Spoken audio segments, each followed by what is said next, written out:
Prostate cancer is one of the most common cancers in men in the U.S., second to skin cancer, according to UW Health. Joining me today is Dr. Karbazian Esfani, a hematologist and oncologist with UW Health. How are you today? Very well, thank you. Good. Thank you so much for joining me. I kind of just wanted to start with how drastically are cases of prostate cancer rising here in the U.S.?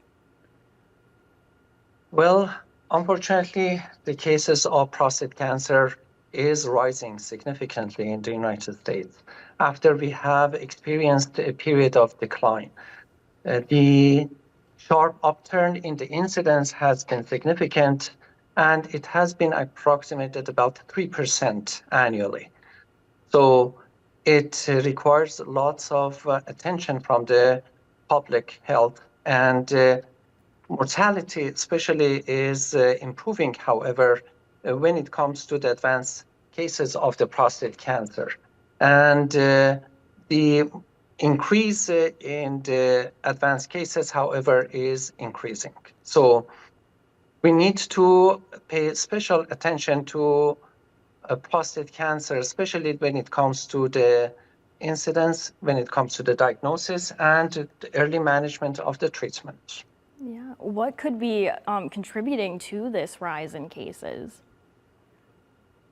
Well, when our population is growing older, so we are having more incidence of prostate cancer. So age is a factor. Of course, the family history of patient is very important. So if we have family members with the prostate cancer, we are at increased risk of getting diagnosed with the prostate cancer. Some patients, they may have a genetic predisposition to develop prostate cancer as well. Some ethnicities, especially African ancestries, African Americans, that are particularly are at increased risk of developing prostate cancer. Lifestyle is very important: obesity, smoking, diabetes.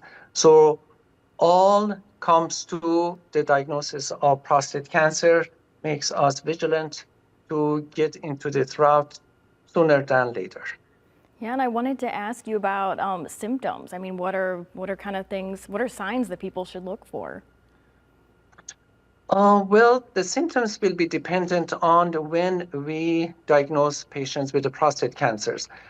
Usually, the early prostate cancer is silent, so comes with no symptoms. Many patients, they get diagnosed when the primary provider checks them with a blood test or a physical examination when the patient has no symptoms. But when it becomes more advanced, then we start having some symptoms. The symptoms might be urinary symptoms, to include the weak flow of the urine. That might be even the difficulty in starting the urination with the increased frequency, especially during the night hours, and with a sense that the bladder is not getting emptied well. If it is quite advanced, then development of the blood in the urine might be a symptom. Sometimes it might be associated with sexual dysfunction. And when in very advanced stages, we may experience some bone pains. So it is very prudent not to get the time of diagnosis to the point that the patient is very advanced in the stages of the prostate cancer. Well, that's all the time that we have, so thank you so much for joining me today.